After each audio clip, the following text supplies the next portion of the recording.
aquele livro que te prende do começo ao fim? No thriller Gravidade, a gente acompanha uma médica astronauta que se depara com um surto biológico lá no espaço, a bordo da Estação Espacial Internacional. Parece pura ficção científica, né? Mas a ciência por trás de tudo é tão real que chega a dar um calafrio. Então, vamos desvendar juntos os fatos que deixam essa história assustadoramente plausível.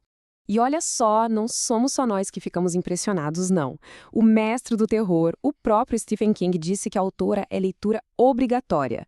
Quando um elogio desses vem de quem entende do assunto, a gente já sabe que vem coisa boa por aí, né? E pode apostar, Gravidade entrega tudo o que promete. O que realmente te agarra nesse livro não é só o suspense, mas o nível de detalhe. A autora fez o dever de casa, conversou com gente da NASA para construir um cenário que parece palpável, de verdade. E é justamente essa realidade que a gente vai analisar agora, pedaço por pedaço. Bom, tudo começa na parte mais tensa de qualquer missão espacial. O lançamento. É um espetáculo de força bruta e precisão, mas é também um momento em que a margem de erro é simplesmente zero. E o livro já joga a gente direto no meio de uma emergência. Logo de cara, numa simulação, um motor falha e a tripulação tem que executar um dos procedimentos mais arriscados que existem. Certo, o que é esse tal de RTLS? A sigla significa Return to Launch Site, ou seja, retorno ao local de lançamento. Isso é um plano de emergência real da NASA, e é exatamente tão perigoso quanto soa. Imagina a cena. Você está subindo para o espaço, com toda aquela potência, e algo dá muito, mas muito errado. A única opção é dar meia volta e tentar planar de volta para a mesma pista de onde você acabou de decolar. É de tirar o fôlego. E essa manobra, gente, é uma coreografia de altíssimo risco. A nave tem que continuar subindo para se livrar dos foguetes, jogar fora o combustível para ficar mais leve, fazer uma curva que desafia qualquer lógica e depois de tudo isso virar um planador de toneladas sem motor nenhum, tentando acertar uma pista. No livro é puro pânico controlado. Na vida real é um verdadeiro milagre da engenharia. E aí fica a pergunta, para que treinar para um cenário desses tão extremo? Como diz uma personagem no livro, o destino raramente joga limpo.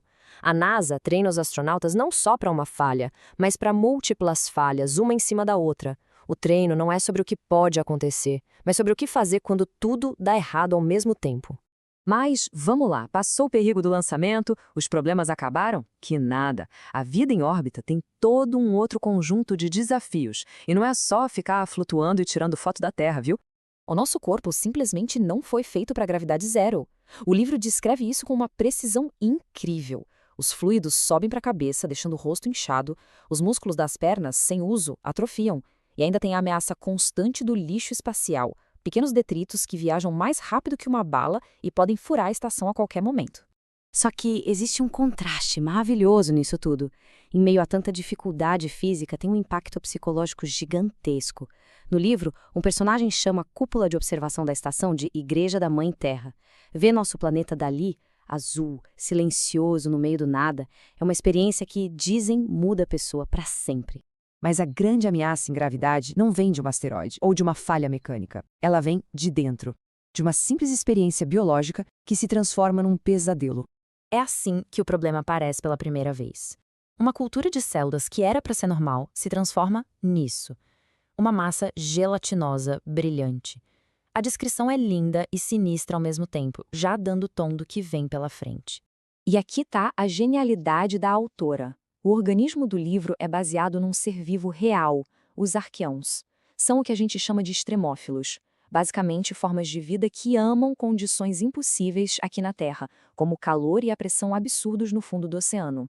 A questão que o livro levanta é, se a vida consegue sobreviver lá embaixo, o que ela não faria no espaço? E aqui está o pulo do gato. Na Terra, as células crescem de forma achatada, em 2 dimensões. No espaço, sem a gravidade para puxar para baixo, elas crescem em 3 dimensões, formando estruturas muito mais complexas. O livro usa essa ciência real como ponto de partida. E se a microgravidade não fosse um problema, mas sim o gatilho para uma evolução acelerada e aterrorizante? Com a tripulação doente, morrendo, a missão vira uma corrida contra o tempo para voltar para casa. E é nessa hora que a lei de Murphy entra em ação com força total. Tudo o que pode dar errado, dá. A crise aumenta de forma exponencial. A nave de resgate perde o controle e bate na estação. A antena principal é destruída no impacto e pronto, eles perdem toda a comunicação com a Terra. E os sobreviventes ficam isolados, presos com uma doença que ninguém entende, lutando desesperadamente apenas para se manterem vivos. Isso leva ao pior cenário possível na cabeça de qualquer um na NASA, um conceito que eles chamam de navio fantasma. Imagina, uma nave espacial perfeita, funcionando, mas com a tripulação sem condições de pilotar. O controle da missão em Houston consegue fazer muita coisa remotamente, mas algumas ações críticas, como a queima final dos motores ou baixar o trem de pouso, precisam de alguém lá dentro. Sem essa mão humana, a nave se transforma num caixão orbitando a Terra. E no fim, Gravidade nos deixa com essa pergunta que fica na cabeça. O livro usa a ciência de verdade para cutucar nossos medos mais básicos. Ele sugere que talvez o maior perigo não esteja lá fora, no vácuo ou em ETs, mas sim na biologia que a gente leva daqui da Terra e nas consequências que a gente não pode prever quando a levamos para um lugar onde ela nunca deveria estar.